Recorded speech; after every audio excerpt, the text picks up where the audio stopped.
Welcome, everybody. I'm glad to get you together today to go over some follow-up strategies. Most of you probably know me from Automotive Industry Exposed or Mastering Direct Mail. That's two of my courses that a lot of you chose to participate in. But some of you might just be on my list, and that's okay too. I just want you to be able to have a chance to get to know me and know my direction and who I am and what I'm trying to do here. We want to talk about follow-up strategies, and naturally, because automotive is my industry that I chose for my niche, it's going to be a lot of it's going to be focused towards that. But we can also talk about follow-up in other industries as well. But I wanted to go over a couple things and show you the importance of follow-up. And the main reason why we decided to talk about this, most of you know Brian's in the Caribbean right now on a cruise, but he landed a independent dealership last week. And the guy did everything in his power to try and discourage him or persuade him away to not continually to follow up. He kept saying, call me in 15 minutes, call me in 15 minutes. And luckily, Brian was adamant enough and pursued the guy and called back, and continually followed up with the guy to where he landed a pretty good deal. I think he ended up at like $22.50 for some social and a little bit of SEO for an independent dealer, which is nice. That's a good deal. So I know a lot of us have the $500,000 or $600,000 smaller clients, and when you hear our numbers we're talking about with automotive, a lot of people kind of get that wow or aha factor, and they're pretty realistic with automotive. You just see larger response, larger return on your investment and your time. But the main thing I wanted to talk about with follow-up strategies, with the truth here, I want to give you some great information real quick. The truth about how to follow up and land the deal, did you know that 80% of sales are won on the 5th to 12th contact? So I know for a lot of people it's tough to go in there and actually pitch, your first time, and you get down a little bit if you don't get, close the deal the first time, but that's looking at industry standards, that's not even expected. So don't let that persuade you or discourage you. It's the follow-up after the fact. It says, 48% of the people you meet in business, whether you're networking or trade show events or however you're getting your leads, will never follow up with you past the first contact conversation. And I can honestly say I'm guilty of this. I meet people and I think, wow, I need to call that guy or call that lady, and you lose the business card or you throw it in your briefcase or you whatever happens, and you never follow up. If you want to start talking about successful industry and successful business, it doesn't start with just driving revenue. The way you're going to drive that revenue is with proper follow-up. If you don't have a follow-up system in place, you need to get one. And you got to make sure, whether you got to go buy a calendar or a binder book or whatever you got to do. I've got a whiteboard in my room. Obviously, all y'all know I'm not married because no wife would ever allow you to do that. However, I have a whiteboard in my room. I'm a little bit over the top, but that's how I keep up with my stuff, and that's how I make sure I follow up and I'm on time to things. I don't have the greatest memory in the world. I'm guilty of that. I will forget things if I don't write it down and put it in front of me. And the way that I've found for myself is I have a calendar and a whiteboard right inside my closet, and it's kind of a walk-in closet, so it's pretty nice, and that's how I keep up with it.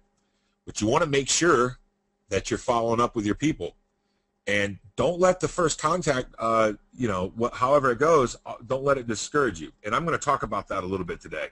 We're going to talk about some other stuff. Some more truth real quick. 48% of salespeople never follow up with a prospect. 5% of salespeople make a second contact and stop. So 1 out of 4 people only make the second contact. And then 12% of salespeople make more than 3 contacts. So realize right now, sales is something that you have to hone and craft and train and get on these webinars and listen to other salespeople or get into the group and ask questions and learn how other guys are selling or girls are selling. But realize right off the bat, even if you're not a salesperson or sales type, or if you're not like me, I'm a sales guy, right? Right off the bat, if you'll just get your follow-up process down, you'll put yourself in the top 12% of closers. Just by properly following up. Because regardless whether or not you're a great salesman or not, the other people are slipping and not doing proper follow-up, getting busy, getting distracted with other projects, buying other shiny objects, whatever it is that you're destroying yourself doing, and not staying at your goal, and that's to continually to follow up. Just because you hear no once, just because you're told I'm busy today, just because you got put on ice in a showroom, and those of you who walked into dealerships know what I'm talking about, doesn't mean you don't follow up. Now, I know your ego or your, this guy's just not professional, and you can think of 100 reasons to give up, but until somebody says no, then follow up one more time. I mean, literally, like, don't let it take you down like that. You know what I mean? You got to follow up. So think about it.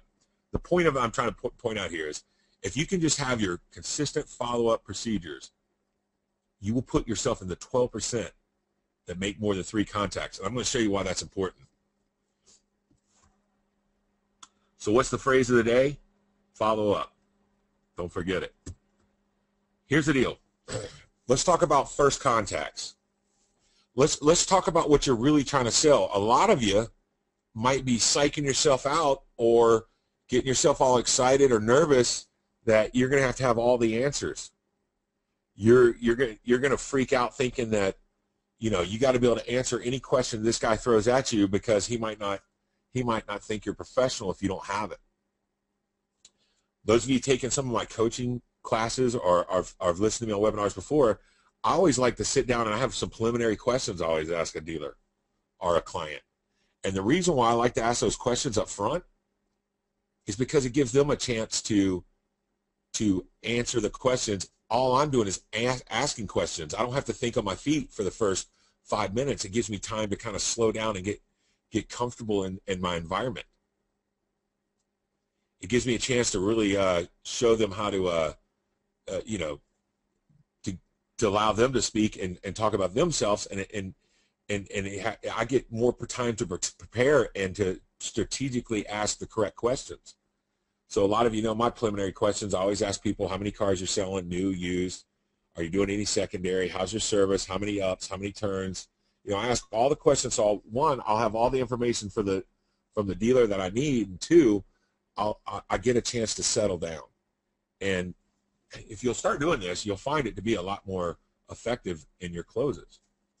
But start thinking of your first contact as something a little bit different than, man, I'm going in, I have this one meeting with this one friend that has 12 rooftop deal, and this is it. You got the whole Eminem playing in the background, freaking out, thinking, this is my one shot to make this work. It's not your one shot. You got to start looking at contacts or your first contact in a sales pitch as more than a one call close scenario. Will it happen? Yes. Will you find that more of those will happen the more people you pitch? Yes. If you have one deal and get your feelings hurt and never pitch somebody else again, you're just going to fail your industry and your business, and that's not going to help you. And that's not going to make you successful. And that's what we're here today, is to make sure and help you get successful. First contact. Network with a specific intent of setting the stage for follow-up. Meaning, let them know that, have a reason to contact them back.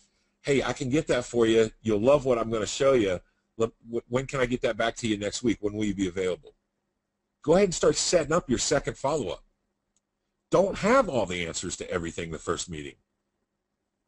Let them know they know you're human. So don't try and act inhuman, or you're not going to build any rapport with them. Okay.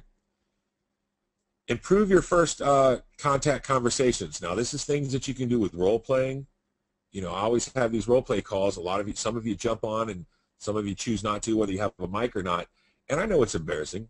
It's not fun. It's not fun to role play. But if you'll role play with either yourself in the mirror or with somebody that you can hold yourself accountable with, pick somebody out of one of the automotive groups or something like that and say, hey, listen, do you mind if we call and role play with each other? Just get your first contact conversations, improve them. Get used to what you're saying. Really, the best way to improve your first contact conversations is to walk indoors. I promise you, every time I walk in a door, I don't sound perfect, but I sound a whole lot better than I did when I started. 3, set the stage for future conversations. Kind of similar as number 1. You want to, when they ask certain questions, if you don't have the answer, don't be afraid of saying, listen, I'm gonna get that proposal together for you. We're gonna meet up, and I want to show you about the reputation product I wanted to show you. When would be best for you, Tuesday or Wednesday? Great, 12:15 or 1:15. Call me crazy. I always set appointments on 0.15s because people tend to show up more. I don't know why. Maybe that's even a lie. I don't even know, but I was told a long time ago. So every time I set an appointment with somebody, and just try it if you get a chance, set it by quarter hours. And I don't know if it sticks in people's mind more or if they know that you're so busy you're actually considering quarter hours. If you're considering whole hours or half hours, you might not be as busy as a guy doing quarter hours. Just some advice. Try it. Try it in your stuff. Increase the number of prospects you are in conversation with. I'm going to tell you right now, that's the secret sauce. That's the end all of end alls. It's funny because some of you know, or some of you might know, I sell a direct mailer a lot. That is a scratch-off mailer. And every single person that scratch it off wins. And it will bring in between 400 to 600 ups in about 4 days. And any dealer that's hired like super sales teams, what I did in the past, they're not afraid of them if you're doing the work. When they get afraid of them is when they have to do the work. They're like, oh man, these people came in, all they wanted was prizes. I mean, it was a mess. Well, what's the bottom line of your efforts? At the end of the 4 days, did we sell 50 cars at $4 grand a copy for 200 grand gross? Would you have done that any other way? No. It took the hard work. It took the hoarse voice. I would leave these sales with no voice. I'd have blisters on my feet. Could I think of 100 other ways I would rather do these sales than actually doing them the way I'm doing them? Yeah, but none of them produced 200 grand gross. And when I left, I walked out with, $80,000 and $90,000 checks for me and my team. So you can try and circumvent or take slower precautions or find easier ways, or isn't there some way that, there is ways you can warm up leads and